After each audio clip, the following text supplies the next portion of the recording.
반갑습니다.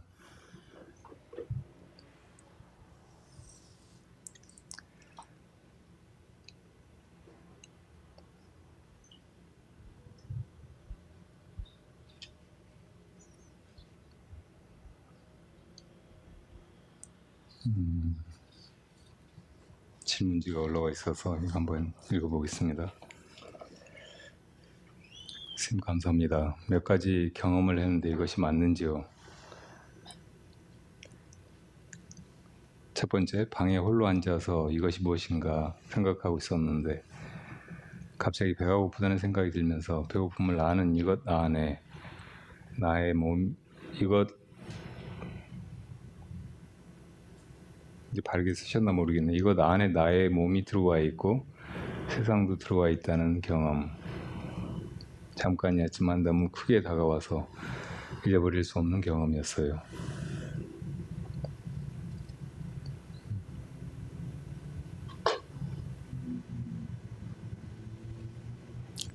옛날에 그 법안 문익 선사가 깨치기 전에 여기저기 행각하다가 지장 계층 선사 계신 회상에 갔어요. 그런데 선사를 뵙고 이것저것 문답을 하다가 거기서 얻은 바가 없어서 다른 데로 또 떠나려고 밖에 나왔는데 마침 비가 와서 처마 밑에서 비가 긋기를 기다리고 있었어요. 근데 계층 선사가 다시 방에서 나오시더니 문익에게로 다가오셔서 저 마당의 돌을 가리키면서 저게 수자의 마음 속에 있는가 밖에 있는가, 경에는 삼계 유심, 이 욕계, 색계, 무색계의 모든 것이 다 마음이라고 했는데 저게 안에 있는가 밖에 있는가 이렇게 물었어요. 그러자 문익이 안에 있습니다 그렇게 대답을 했더니 지장 스님께서 행각한 수자가 저 무거운 돌덩이를 마음속에 담아가지고 다닌단 말인가 하는 데서 말이 끊어지고 더 여쭤보고 탁말을 해야 되겠다는 생각이 들어서 선사를 따라갔습니다. 그리고 다시 그로부터 보름을 지내면서 자기가 아는 것을 다 이야기해보고 또 자기 기량을 드러내보고 했는데 전혀 아니라고만 하시고 인가를 받지 못했어요. 불법은 그런 것이 아니야 하고 계속 고개를 흔들기만 하셨습니다. 그래서 마침내는 지금까지 제가 아는 것도 다 말해버렸고 이제는 더 이치로 이러쿵저러쿵 할 것이 끊어져 버렸습니다. 그렇게 말씀을 드리니까 지장스님이 참으로 불법을 말한다면 이 모든 것에 다 갖추어져서 하나도 더 보태고 뺄 것이 없다 이렇게 말씀을 하시는 데서 대오했어요. 그래서 이 법안 스님으로부터 법안종이 열립니다. 지금 이 보살님은 이것이 무엇인가, 이것을 마음이라고 할 때 이 마음 안에 내 몸이 있고 또 세상도 이 마음 안에 있고 이렇게 경험했다고 했잖아요. 이것도 좋은 경험이에요. 근데 이게 안에 있다 밖에 있다 이렇게 인식이 되면 그게 구경의 그런 통찰이 아니, 더 참고를 해가시면 되고요. 또 새벽에 이불 속에서 눈을 감은 채 스마트폰에 저장된 스님의 법문을 듣고 있는데 그런데 그 법문이 아니라 들을 수 있는 그것이 주인공이라는 경험을 또 했습니다. 이것도 마찬가지예요. 물론 선이 말에 있지 않고 부처님의 가르침이라고 해도 그것이 진리에 관한 말일 뿐이지 불법 그 자체가 아니기 때문에 그런 말을 기억하고 이해하고 그걸로 불법을 알았다고 하는 것은 마치 눈 속에 금가루가 귀중한 거라고 해서 집어넣은 것과 똑같다, 이런 비유를 스승들이 많이 하셨어요. 그러니까 아무리 대단한 그런 경험이고 혹은 찰나간의 어떤 인식의 전환이라고 해도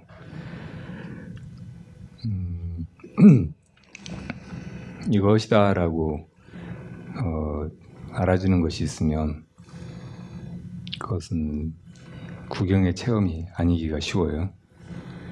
물론 이 대상 경계 말고 그 대상 경계를 대하고 있는 내 안에 우리가 깨달아야 할 그 주인공이 있지만 그걸 정말 깨달은 다음에는 그것과 대상 경계가 나뉘어 있지 않아요. 그래서 듣는 자, 보는 자, 이것만이 내 주인공이다라고 말할 수 없는 거예요.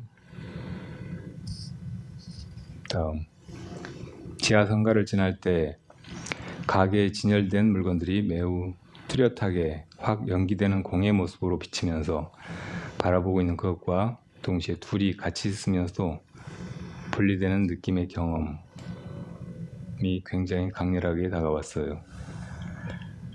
보조국사 진홀스님의 수심결이 이것이 아닐까 생각이 드는데 맞나요? 맞다고 해도 맞아야 돼요. 둘이다 아니다, 약간 이 안과 밖이 따로 있으면 안 된다고 했는데 아니라고 해도 틀리고 안밖에 없이 하나라고 해도 틀리고, 그러니까 이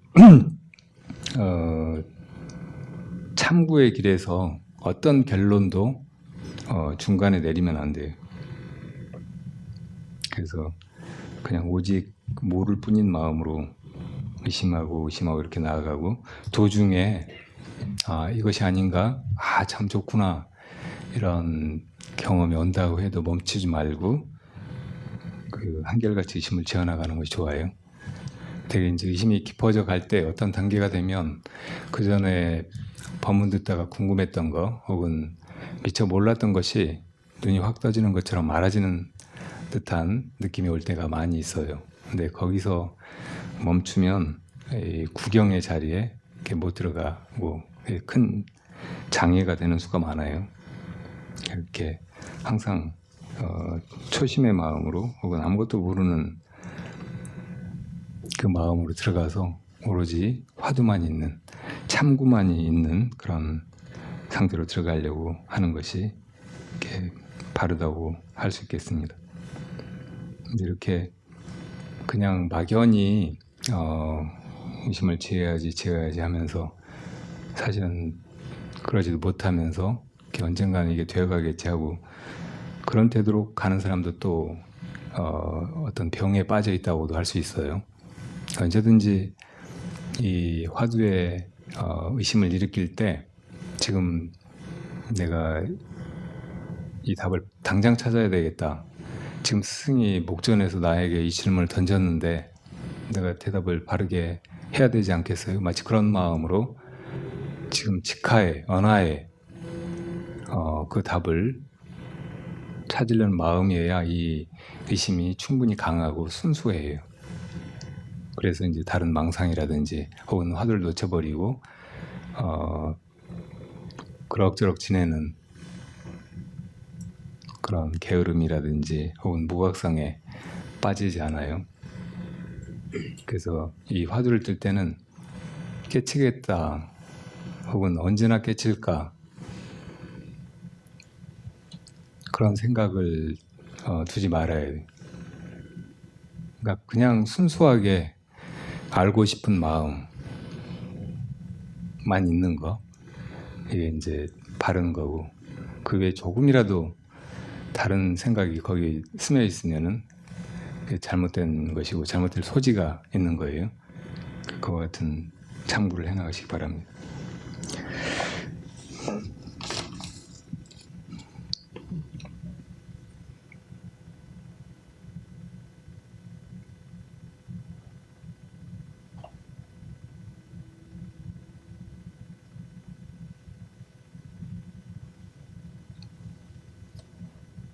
이것도 이분이 쓰는 건가 모르겠는데, 중도란 관하는 관, 형체 없는 하프에서 신비한 소리가 나고 건반 없는 피아노에서 옥구슬 구르는 소리가 난다로 풀어보았습니다. 이것도 이제 우리 그 마음자리를 무공저, 구멍 없는 피리, 혹은 몰현금, 줄 없는 검은고로 비유해서 이제 선사들이 해놓으신 말씀이 많잖아요. 그러니까 우리 마음이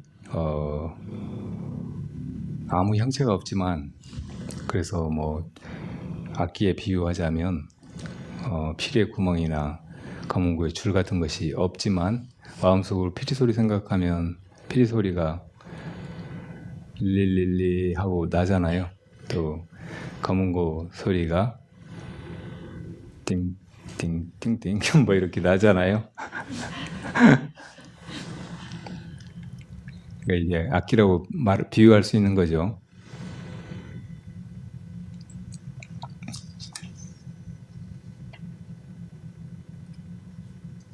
근데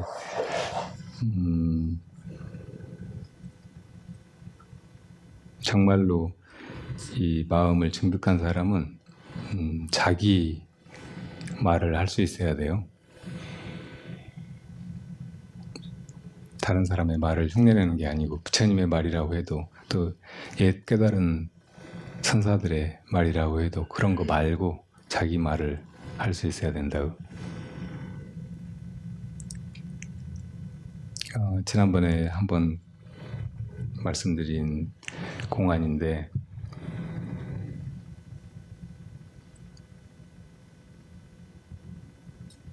석상 스님, 다른 이름은 자명초원이신데 임시종의 선사예요. 근데 이 분한테 대전이라고 하는 제자가 있었어요.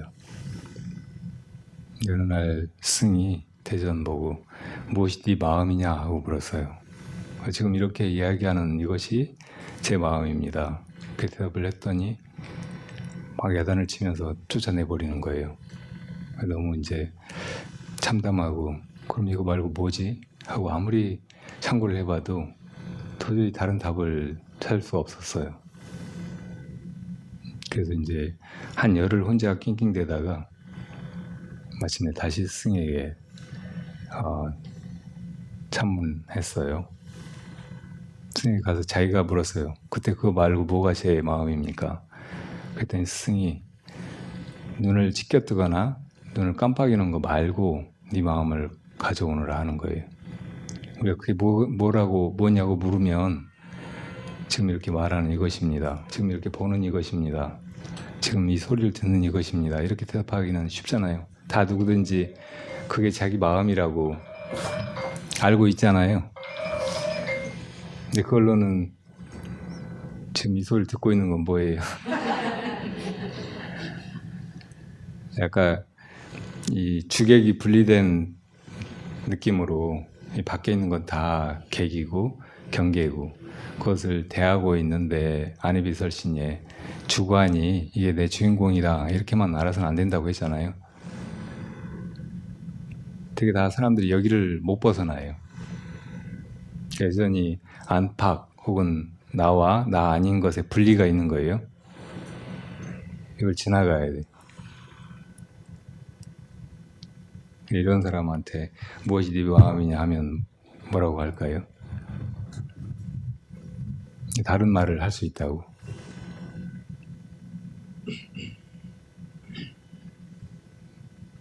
네. 무엇이라고 말을 하고 나면 또 그게 다냐고 말할 수 있어요. 물을 수 있어요. 같은 차원의 것을 나열하는 게 아니고 다른 차원의 것을 또 묻는 대로 대답할 수 있어야 된다고.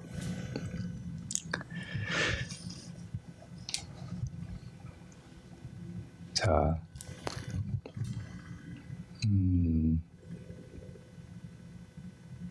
다른 질문 있으면 또 해보세요.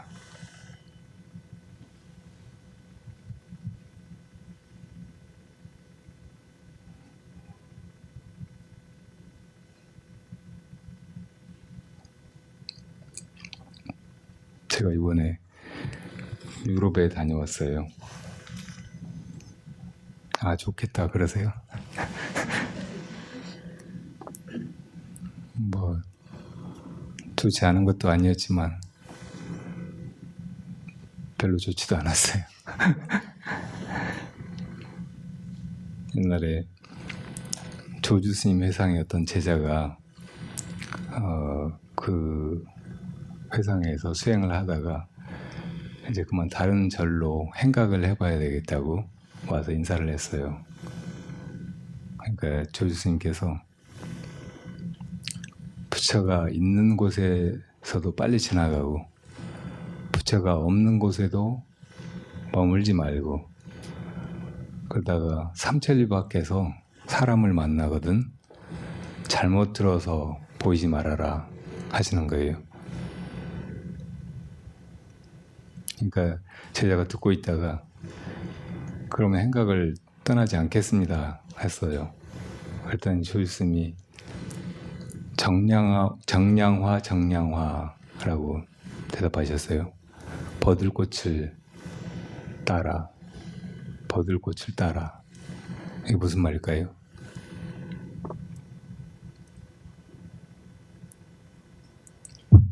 이게 굉장히 어려운 공안이고 머릿속에 여러분들 머릿속에 떠오른 게 있다면 다 그 망상이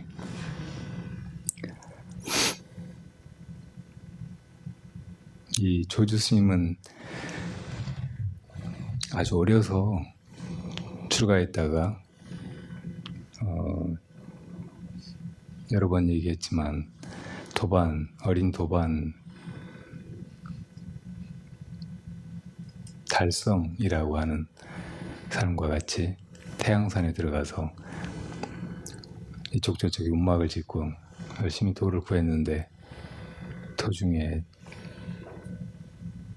이 달성이 병이 나서 시름시름 앓다가 죽어버렸어요. 조주스님이 몸을 좀 치료해가지고 다시 와서 해보자고 했는데도 고독의 길에서는 물러섬이 있어서는 안 된다고 그 길로 계속 장진만 하다가 죽어버렸어요. 그래서 어린 것들이 승도 없이 이렇게 도를 구한다고 이게 깨달아지는 게 아닌가 보다 하고 승을 찾아 이제 나섰어요. 그래서 나중에 남전 스님을 뵙게 되잖아요. 남전 스님을 배웠을 때 이제 뭐 처음에 인사하고 그 다음에 두 번째 가서 묻기를 무엇이 도입니까? 했더니 남전 스님이 평상심이 도인이라 지금 우리 이렇게 쓰고 살아가는 마음 지금 저 밖에 소리도 듣고 눈앞에 이걸 보기도 하고 생각도 하고 말도 하고 하는 이게 도다 하는 말씀을 들었어요. 그래서 그걸 향해서 나아가야 됩니까?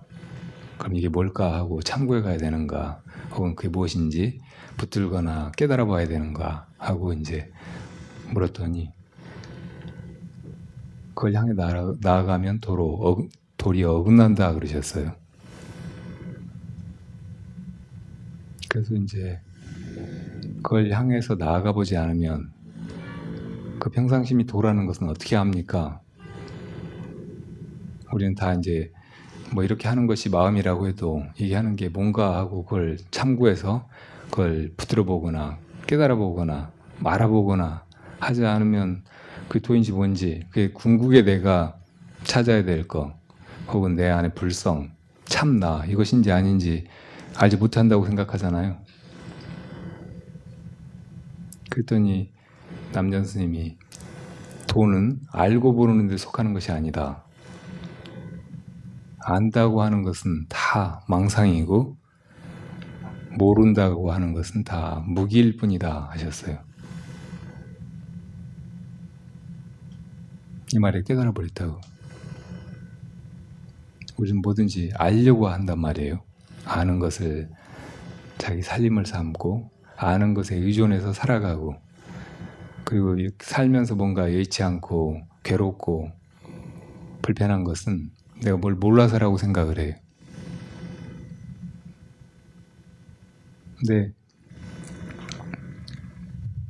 뭘 안다고 해서 정말로 모를 때 그런 고충이나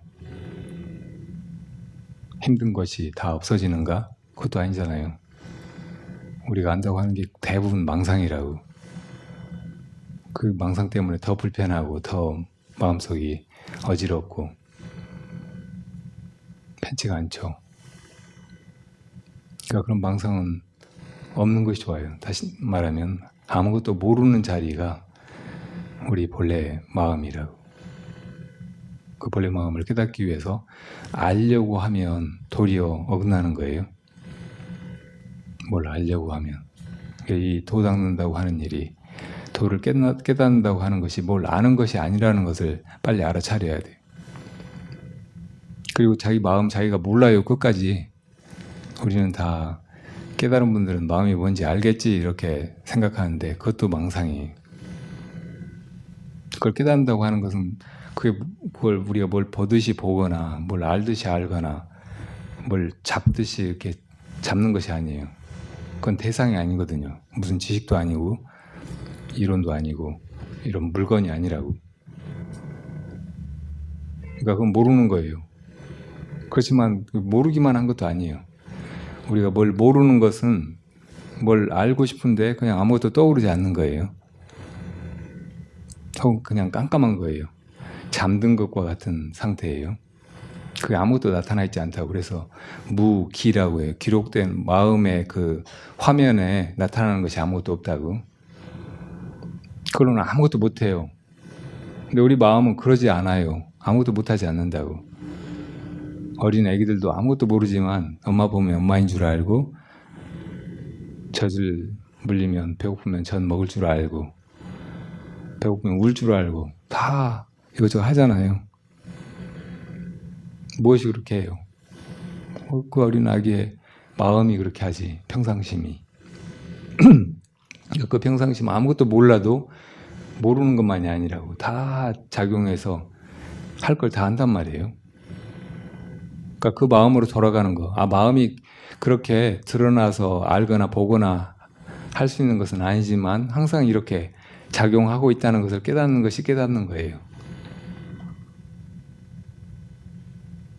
이거를 이제 알아야 되겠다고, 혹은 잡아야 되겠다고, 그걸 향해서 계속 나아가려고 하면, 뭘 알려고 잡으려고 막 이렇게 하면은 세월이 아무리 가도 잡힐 날이 없는 거라고. 그건 본질적으로 잡히거나 알 수 있는 것이 아니니까요. 그걸 아주 분명하게 자각을 하면 된다고. 마음이 그렇게 뭘 알거나 보거나 듣거나 하긴 하지만 이 마음 자체는 알 수 있는 것도 아니고 보이는 것도 아니고 잡을 수 없는 것이라는 것을 자각하는 거, 마음이 그런 존재라는 걸 자각하는 것이 깨달음이란 말이에요. 그러니까 지금 이것을 조유순이 깨달아 버렸다고. 그러니까 그걸 보고 남전 스님이 말씀하시기를, 참으로 함이 없는 도에 통달하면 저 허공처럼 툭 튀어서 어디에도 걸릴 것이 없다. 이게 무슨 시비를 논하겠느냐 하셨어요. 그러니까 우리 본래 마음, 이것은 모든 것을 다 하지만 하는 바가 없는 거예요.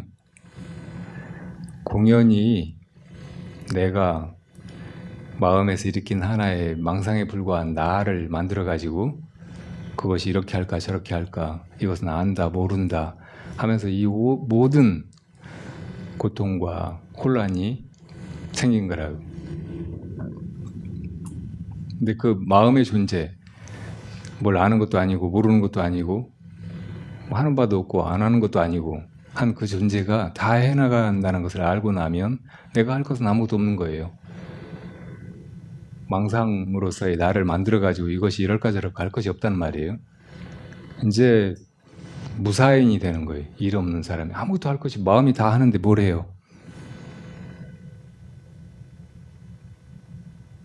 허공처럼 어디에도 걸릴 것이 없다. 우리 마음이 괴로워지는 거는 어디에 걸려서 그래요. 자기 마음속에 왕상이나 바깥의 경계나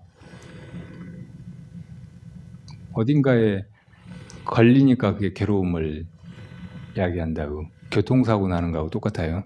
차가 그냥 빈 길로 가면 아무 문제 없어요. 근데 가다가 어디 부딪히기만 하면 사고가 나잖아요. 차가 망가지고 다른 사람한테 피해를 끼치게 되고 자기가 죽을 수도 있고. 허공으로 새가 난다든지 비행기가 지나간다든지 하면 어디 부딪히지만 않으면 어디도 걸릴 것이 없어요. 아무렇게나 다녀도 돼요. 이게 자유인이라고요. 그래서 이 조주 스님이 그 어린 나이에 남전 스님의 법을 얻어가지고 60이 될 때까지 거기 머물렀다고.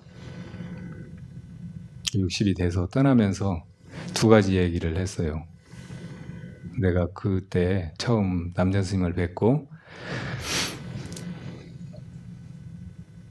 난 뒤로는 한 번도 잡된 용심을 한 적이 없다. 우리는 이 나를 만들어가 내가 이럴까 저럴까 하느라고 평생 허비하잖아요.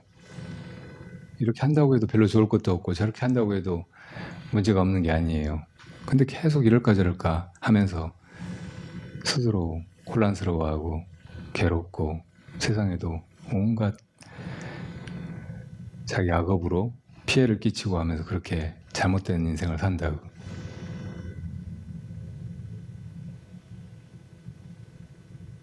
근데 이제 평상시민 도가 내가 뭐 어떻게 하려고 하지 않아도 다 하는 거예요. 아침이 되면 눈이 떠지고 눈이 떠지면 일어나서 이것저것 하게 되고 대중이 앉으면 앉고 같이 공양하면 하고 또 무슨 소임이 맡겨지면 그 소임 하고 그렇게 60이 될 때까지 살았단 말이에요. 한 번도 내가 뭐 이런 거 저런 거 한다 하는 생각 없이. 그리고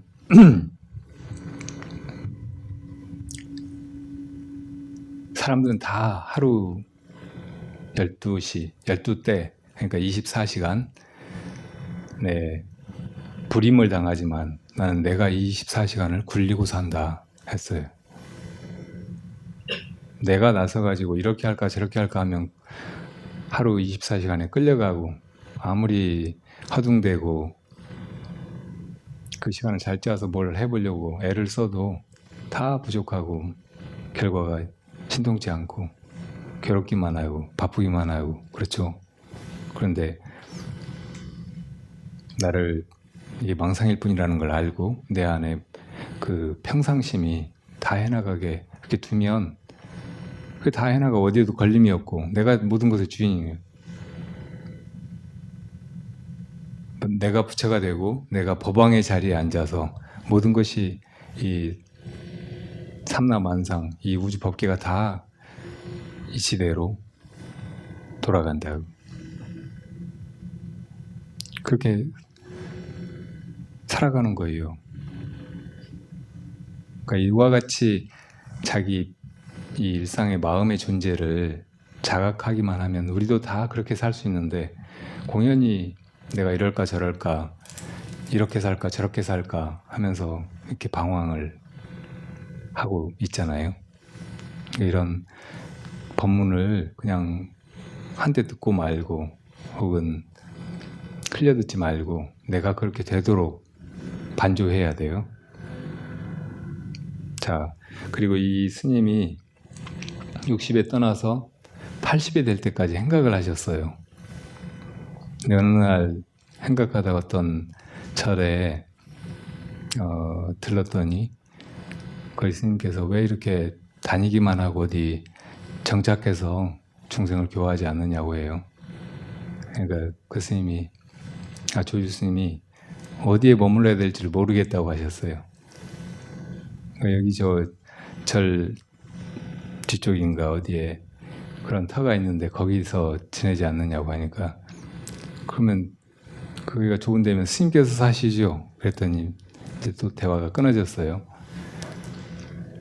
그리고 또 다니다가 수유 스님인가 하는 스님의 회상에 이르렀어요. 근데 수유 스님이 연세가 더 많으셨던가 봐요. 그래서 뭐 똑같이 왜 이렇게 돌아다니기만 하고 한 곳에 머물지 않느냐고 했어요. 그랬더니 어디 머물러야 될지 모르겠습니다 했어요.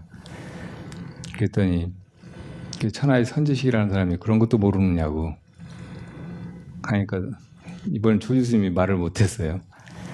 그리고 나중에 자탄하듯이 내가 30년이나 나귀를 타고 다니면서 희롱을 했는데 오늘 그 나귀한테 채였다 그랬어요. 우리가 살면서 나라는 생각을 가지고 또 이 수많은 중생들이 수많은 인간들과 다른 생명들이 이 법계에서 이렇게 살아가고 있다는 걸 느끼면서 이 속에서 뭘 차지해 보려고 아웅다웅하고 이걸 할까 저걸 할까 고민하고 이렇게 살아가는 건 그야말로 중생 노름이에요. 근데 다 정말 그런 고민이 떠오를 때 그런 생각을 이어가지 말고 무엇이 이런 생각을 하는가 하고 자기 안에 돌이켜서 자기 주인공을, 평상심을 돌아보면 그것이 이미 다 하고 있고 나는 나서서 이걸 하거나 저걸 하거나 이렇게 하거나 저렇게 하거나 할 것이 없다는 것을 알게 된다고. 그렇게 자유롭게 살아야 돼요. 당당하게 또 편안하게.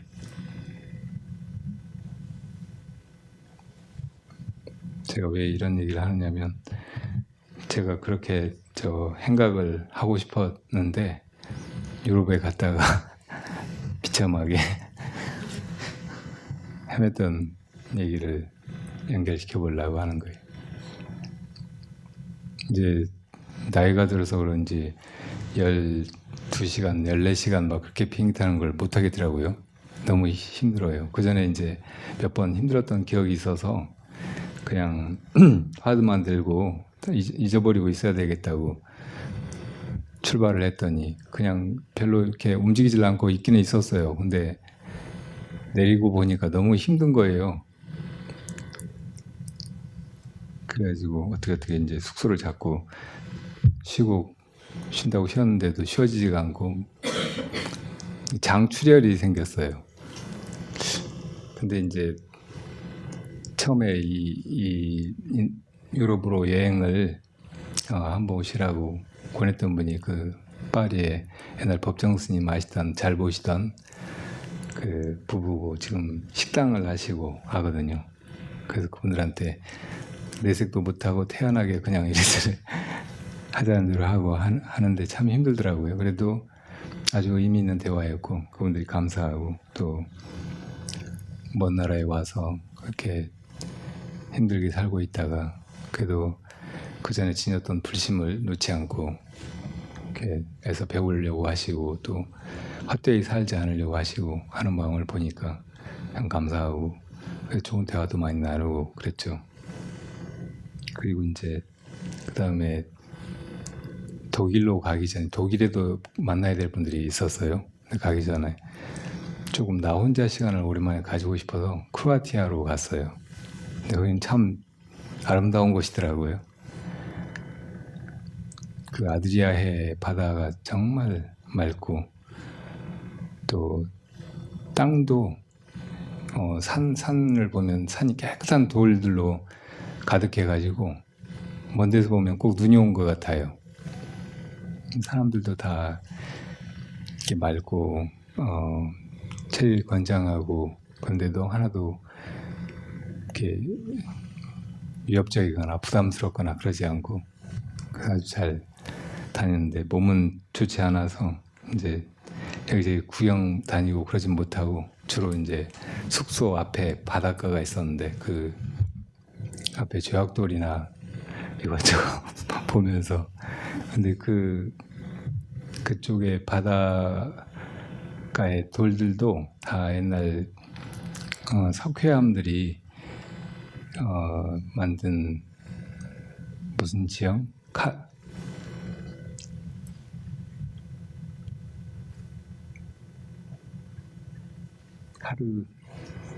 카르스트? 맞아요. 카르스트 지형에서 생긴 돌들이어서 구멍이 많이 나 있고 되게 희한한 모양이 많이 있어요. 무슨 우주의 암호 같은 것이 새겨진 돌도 있고, 보통 돌들도 구멍이 많이 뚫어져 있어서 거기다가 향 같은 걸 꽂거나 기름을 부어놓고 등잔으로 하면 좋을 것 같은 게 너무 많은 거예요. 하나하나 볼 때마다 돌을 그렇게 유심히 보고 그 아름다움에 감탄하고 그런 적이 없었는데, 그런 재미가 쏠쏠해서 몸은 아픈데도 틈만 나면 바닷가에 나가서 돌만이 돌저돌 보면서 시간을 보냈죠. 그러다가 이제 독일로 갔는데 가기 전에 그냥 시간 보내느라고 하루는 저녁 때, 낮에는 이제 누워 있다가 저녁 때 공원에다가 벤치에 앉았어요. 근데 배가 고파서 빵을 좀 사가지고 가서 벤치에서 그걸 먹고 이제 고개를 들었는데 정말 밝은, 지금까지 태어나서 본 달 중에 제일 밝은 달이 뜨고 있는 거예요. 근데 거기 사람들이 아무도 그 달을 주의를 기울이지 않더라고요. 그게 너무 신기했어요. 다 그냥 바쁘고 공원에 왔으니까 여유를 부리고 하긴 하지만 달은 안 보더라고요. 그래서 나 혼자 그냥 그 달을 차지하고 보고 이제 좋구나 하고 있었는데, 어떤 아가씨가 지나가다가 다시 돌아왔어요. 여기 스님하고 잠시 얘기해도 되느냐고. 스님인 줄은 몰랐지만, 그래서 좋다고 했더니 스님은 마음을 읽을 줄 아느냐요. 제 마음을 읽을 줄 아느냐고. 그래서 마음은 못 읽지만 가슴은 느낄 수 있다고 그랬어요. 그랬더니 갑자기 울기 시작하는 거예요. 자기는 어릴 때부터 한 번도 누구한테 사랑받고 그렇게 살고 있다 이런 느낌이 안 들 때 부모님한테도 사랑한다는 말조차 한 번도 들은 적이 없었다고. 그래서 내가 사랑이 뭐냐고 물었어요. 그랬더니 뭐 우물쭈물해서 사랑이라는 말은 사랑이 아니라고 우선 얘기했어요. 그거는 사랑이 무엇인가 이렇게 물을 때 자기 안에 본래 있는 것이고, 말로 표출되지 않아도 혹은 어떤 행동으로 드러나기 전에 있다는 것을 알게 된다고. 그랬더니 여기 지나가다가 왜 몇 번 왔다 갔다 하다가 말을 붙일까 말까 하다가 다시 왔느냐면, 스님이 너무 평화로워 보여서 그랬대요. 그래서 또 평화가 뭐냐고 물었죠. 그랬더니 무슨 뭐 이런저런 느낌 같은 거라고. 그래서 그 역시 우리 마음이 이것저것을 나누지 않을 때, 내 안과 밖, 나와 남, 좋은 것과 싫은 것 이런 걸 나누지 않을 때 본래 상태라고 그렇게 얘기해 줬어요.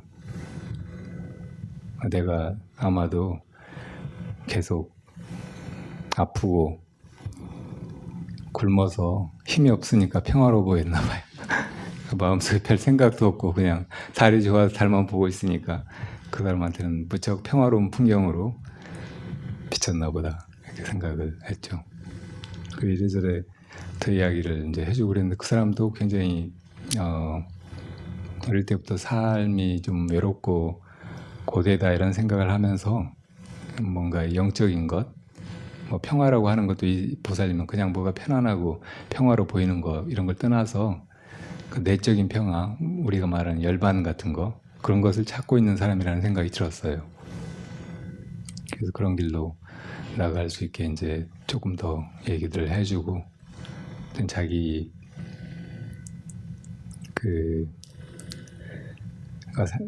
지금까지 태어나서 제일 좋은 인연이라고 생각되는 사람을 만났는데 남자친구라고 하더라고요.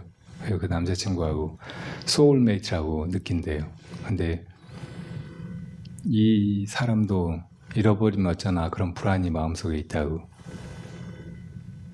그래서 모든 건 다 있다가 가고 만났다가 헤어지고 그러는 것인데, 우리가 생각하고 서로 나누어서 보고 하지 않으면 이 본래의 자리에서는 모두가 다 하나로서 영원히 함께 있는 것이라고. 그래서 불안이라고 하는 것은 지금 아직 일어나지 않았지만 나중에 나에게 마음의 아픔이나 상처를 줄 만한 일, 나에게 위협이나 고통을 가할 만한 그런 일을 떠올리고서 그 망상 때문에 내 마음이 불편해지는 것인데, 그것조차 하나의 생각에 불과하고, 그런 생각을 무엇이 하고 있는가 이렇게 물으면서 안으로 들어가서 그런 분별 없는 자기로 돌아가면 거기에는 어떤 분리도 헤어짐도 없다고 이렇게 얘기해 줬어요. 계속 그동안 그 아가씨는 울고 그러다가 갔어요. 그 남자친구하고 시간 약속이 돼 있었다고 하면서. 그 나중에 메일이 왔더라고요. 여러 가지로 감사해 하면서 그때 내 사진을 찍지 않은 것이 너무 후회되고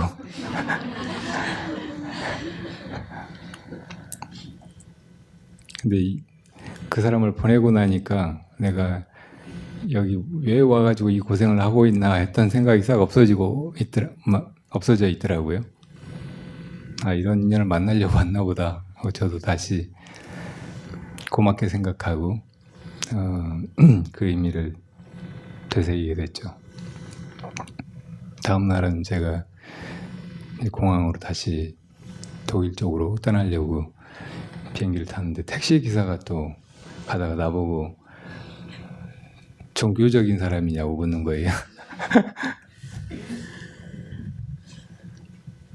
종교가 뭐냐고 또 물었더니 자기는 그 나이가 지긋한 한 50, 60 돼 보이는 남자분이었는데, 원래 크로아티아가 유고 연방의 한 나라이잖아요. 아드리아해 그 있는 발칸 삼국인가 그 중에 하나였는데 독립된 지가 30년밖에 안 됐어요. 그 전에는 이제 당연히 사회주의 체제에서 나라가 흘러왔으니까 그 사람은 그걸 경험하면서 컸을 거 아니에요. 근데 어릴 때부터 수없이 들었던 얘기가 내가 사회를 위해서 뭔가 하면 사회가 우리를 케어한다 라는 말이었다고. 근데 자기가 살면서 느껴보니까 하나도 자기가 사회로부터 보호받거나 케어를 받아온 것 같지 않대요. 그래서 쾌의를 느끼고 내가 내 행복을 이 사회에다가 혹은 다른 사람들한테 기대해서는 안 되고 내가 찾아야 되겠구나 이런 생각이 들어서 이런저런 공부를 하고 탐색을 하다가 불교 수행을 알게 됐대요. 그래서 호흡관법이라든지 여러 가지 명상을 해보고 있다고. 그러면서 나보고 이렇게 마음이 그래도 불편하고 힘들고 할 때는 어떻게 해야 되느냐고 묻더라고요. 어떻게 해야 되죠?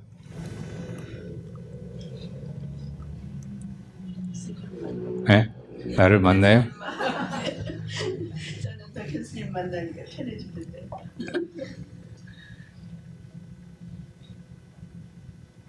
수많은 사람들이 나를 싫어해요. 그리고 나 보면 마음이 불편해져요.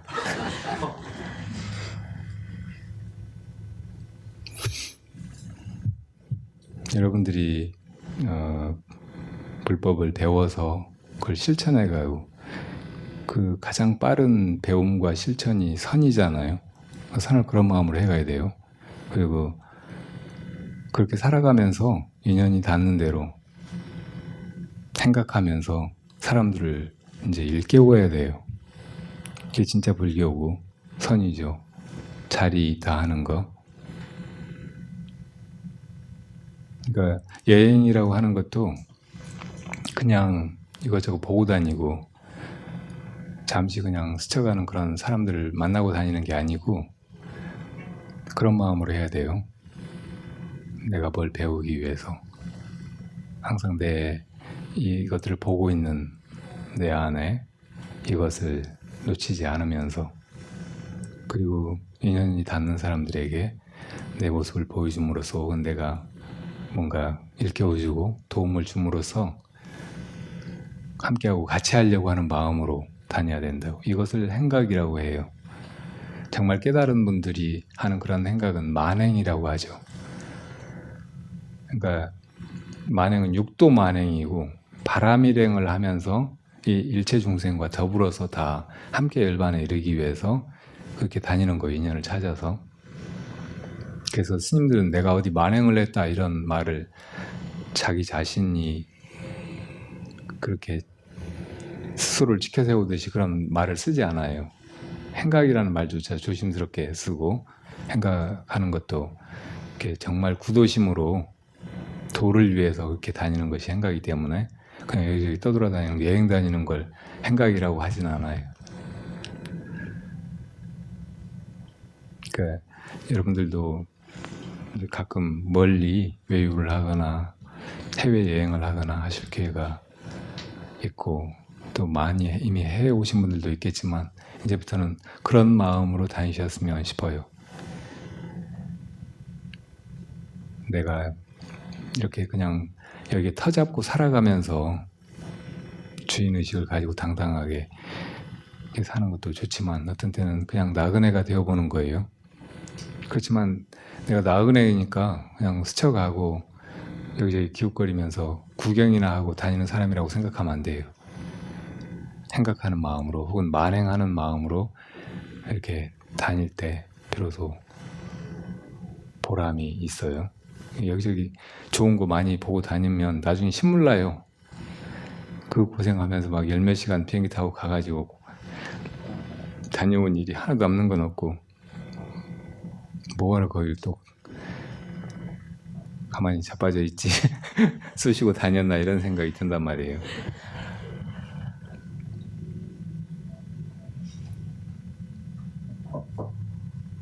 그 인연 따라 이 마음이 이끄는 대로 여기저기 다니기도 하고, 혹은 머물기도 하고, 그렇게 하는 것이 우리 인생이지만, 이것이 그렇게 되어가고 있다는 걸 잘 자각하고 하는 것이 중요해요. 그냥 내가 이럴까 저럴까 하거나 내가 이렇게 저렇게 한다 하는 착각에 빠져 있는 것이 아니라, 거기서 정말 자유롭고 의미 있는 그런 존재가 되어야 돼요. 수차작주, 이루는 곳마다 주인이 되고, 또 수연방광, 인연을 따라서 자기 밝은 빛을 드리워야 돼. 다른 사람을 도와야 된단 말이죠. 그러니까 사는 것 같이 여행하고, 여행하는 것 같이 살 수 있어야 합니다. 내가 머물러 있다, 혹은 한 곳에 묶이지 않고 다니고 있다, 이런 개념조차 없어져야 돼요. 그것이 어떻게 살아야 하는가에 대한 답일 수도 있습니다.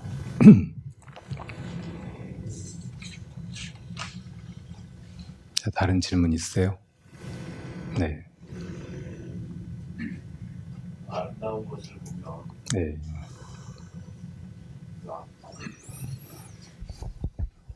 아까 스님께서 보름달을 보면서 아름답다고 느끼셨는지 모르겠지만은 그걸 보시면서 마음이 좋다고 하셨지 않습니까? 네.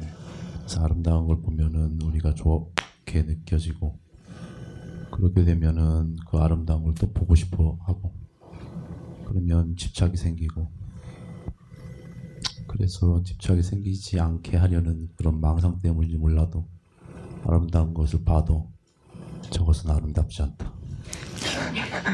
저게 아름답게 보이려고 하는 것은 나를 사도로 이끄는 것이다. 네.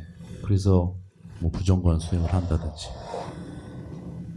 오히려 아름답지 않게 느끼기 위해서 역으로 추한 면을 보려고 한다든지, 이런 것도 또 하나의 다른 면에 있어서는 또 잘못된 길 같은데 네, 아름다운 것을 보고 집착하지 않고 그 마음에 자취를 남기지 않는 게 가능할지.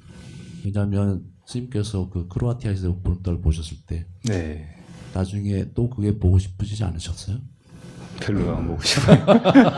그렇지만 또 보게 되겠지요. 그런 점에서 그 아름다운 것에 대한 우리가 즐기는 것이라는 표현이 어떨지 모르겠지만 네. 그것과 거기에 집착하는 것, 그것의 차이점이랄까 그런 게 우리 생활에 있어서 필요하지 않을까 라는 생각을 해봅니다. 네. 이 수행의 길은 먼저 분별을 떠나서 자기 참 근원 혹은 이 모든 분별을 하는 그 마음의 본체, 이걸 자각하는 것에서 시작해요. 그러니까 그렇게 들어가기 위해서 우리가 이목고하고 화두 참고하고 또 그런 깨달음에 이르러야 다음에 뭐 중생을 돕는다든지 제대로 잘 산다든지 이런 게 가능할 거라고 생각하면서 그걸 구하고 있는 거잖아요. 분별을 여의는 거, 이것이 거기로 들어가는 지름길이고 굉장히 중요한, 아무도 피해갈 수 없는 관문이기 때문에 많은 선사들의 질문, 화두도 그 분별을 끊는 것으로 시작해요. 근데 그렇게 분별을 다 끊고 들어가서 너 나도 없고 안팎도 없고 이것도 저것도 없고 좋은 것도 싫은 것도 없고 한 그 자리에 들어가서 끝나버린다면 이건 그냥 그걸로 끝이지 아무 쓸모가 없어요. 오히려 거기 바르게 들어갔다고 해도 거기 집착하는 마음이 남아있고 거기서 살아나올 줄을 모른다면 이것은 반쪽이고 온전한 불법이 아니에요. 만약에 자기 깨달음에 이르러서 그 열반에 안주만 하고 있다면 이건 소승이지 이 세상에 별로 도움이 되는 길이 아니에요. 그리고 그건 성불했다고 말할 수가 없어요. 그래서 거기서 살아나오라고 다시 원력을 펼쳐서 이 세상에 온갖 고락이 있고 좋은 것 싫은 것이 있고 하지만 여기로 다시 뛰어들어야 된다고 말하는 것이 대승이고, 대승이 그러니까 소승보다는 훨씬 완전하고 원만한 구경의 법이라고 할 수 있어요. 그러니까 그런 마음으로 가지려고 해야지 여기서 너무 이걸 부처님이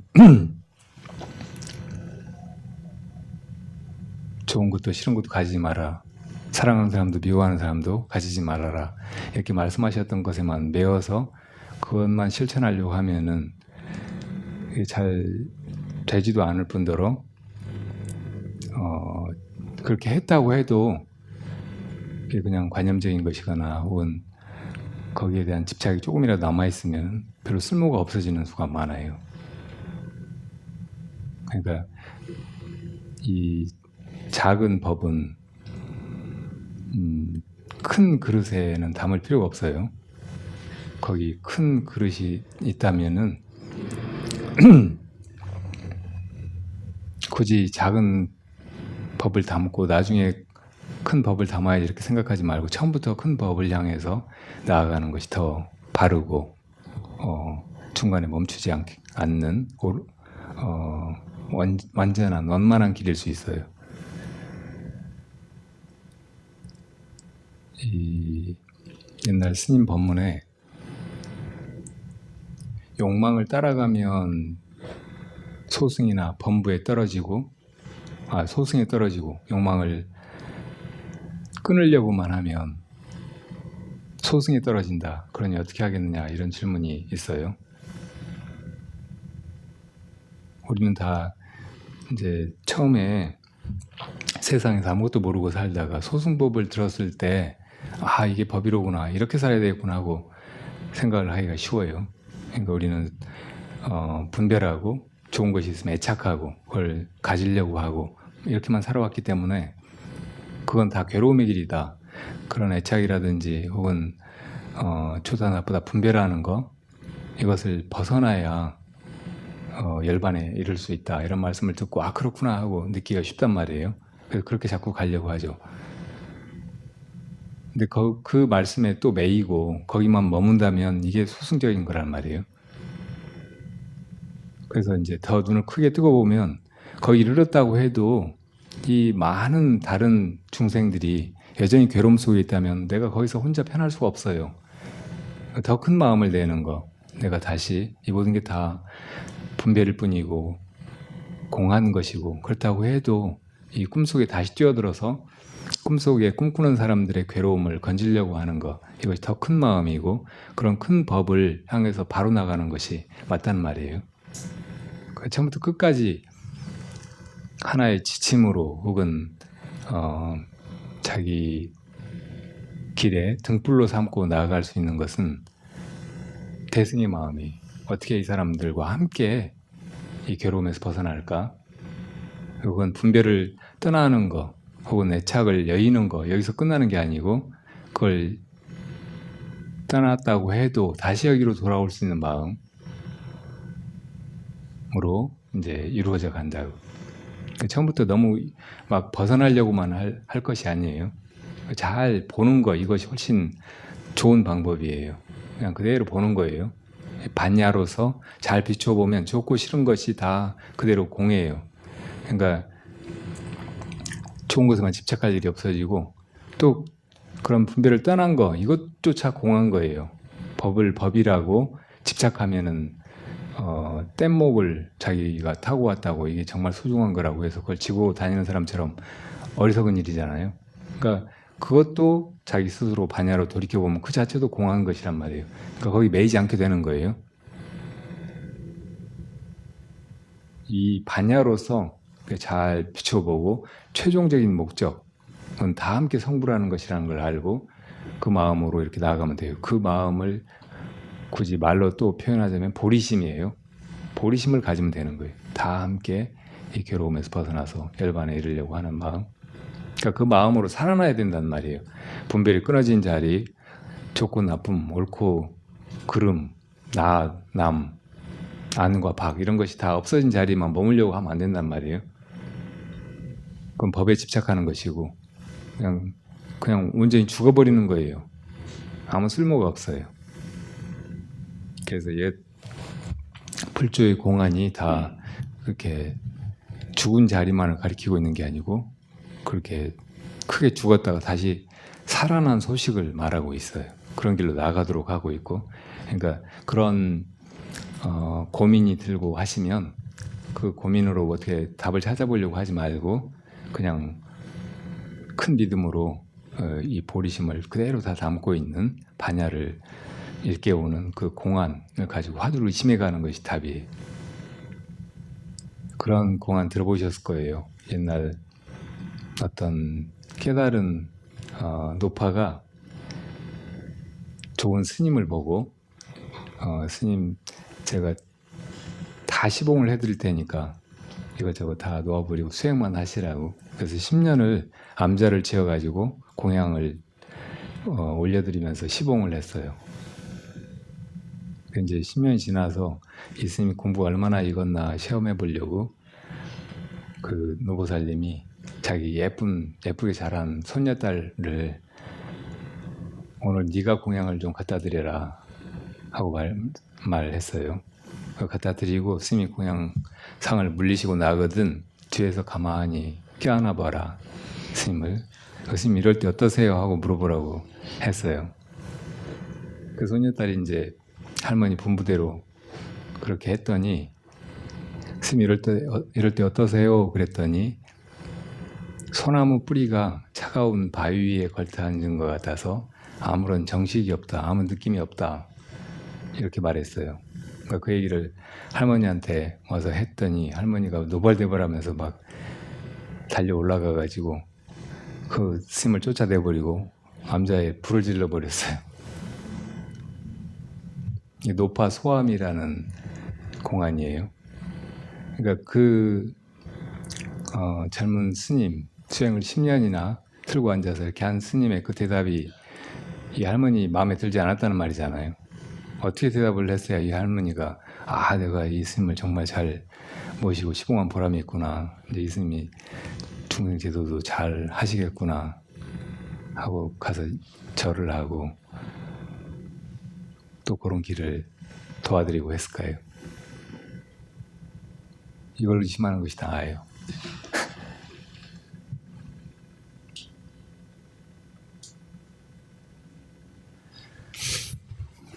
자, 다른 질문 있어요?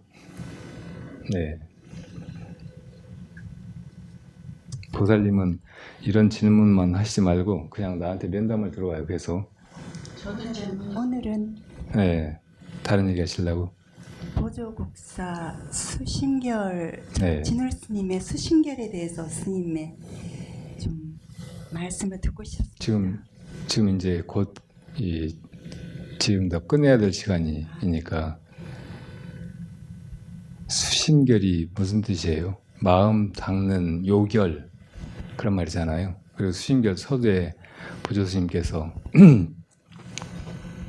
부처란 무엇인가 다 우리가 불문에 들어와 가지고 수행하고 또 공부하고 이루려고 하는 것이 부처잖아요. 성부라는 거. 부처가 무엇인지 제대로 안다든지 그걸 깨닫는다든지 하는 것이 성부라는 거예요.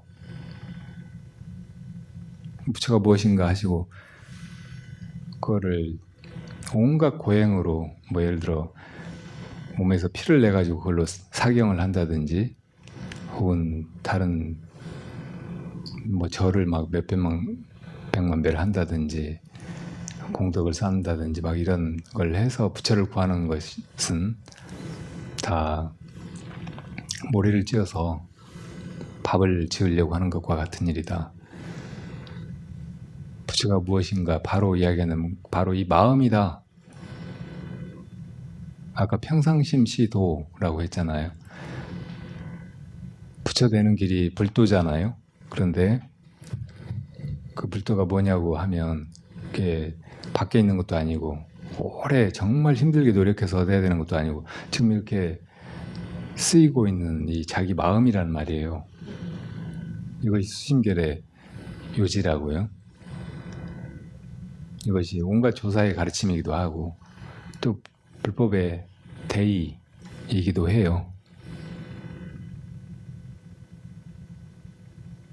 그다음에 뭐가 부처예요?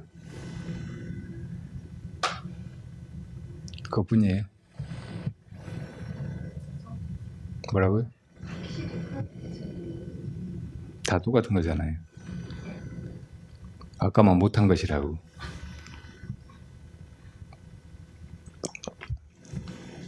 그다음에 화두만 들고 화두를 알겠다 싶으면 대답할 수 있겠다 싶으면 독참을 들어오라고요. 네. 잡다하게 막 이거 먹고 저거 먹고 하지 말고 한마디만 더 붙일게요. 아까 그 운전 기사가 어떻게 해야 이 불편하고 가끔 힘들게 느껴지는 마음을 추스릴 수 있느냐고 물었다고 했잖아요. 제가 뭐라고 대답했겠어요? 그렇게 묻고 있는 것이 무엇인지 물으라고. 뭐가 이렇게 힘들어하지? 뭐가 이 문제 가지고 고민하지?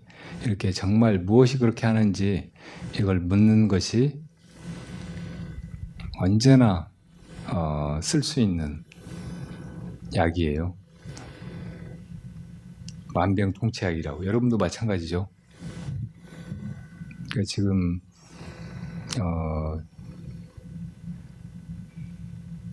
이 순간도 그렇고 앞으로 어떤 순간이든 좀 힘들거나 어렵거나 뭐가 고민이 되거나 그럴 때 생각 따라서 어떻게 해가려고 하지 말고 나를 내세워서 무엇이 이 고민을 하고 있는가, 무엇이 이 문제나 아픔을 느끼고 있는가 이렇게 물을 줄 알아야 된단 말이에요.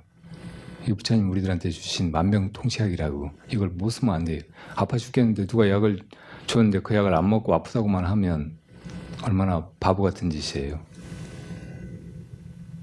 그렇지 않으면 내 마음속도 혼란스럽고 이 세상도 계속 개판 같다고. 얼마 전에 길에 오다가 보니까 무슨 개 보호센터인지 그 집이 그 간판이 기다리고 있을 개더라고요.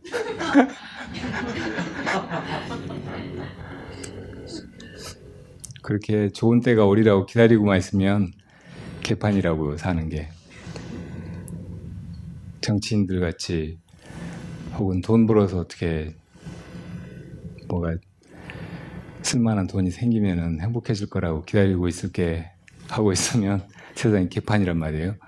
여러분들이 약을 먹어요. 그리고 개판에서 벗어나지 말고 사람답게 사람 사는 세상으로 이렇게 만들어가는 일도 이것으로 해야 된다고. 네, 맞춰요.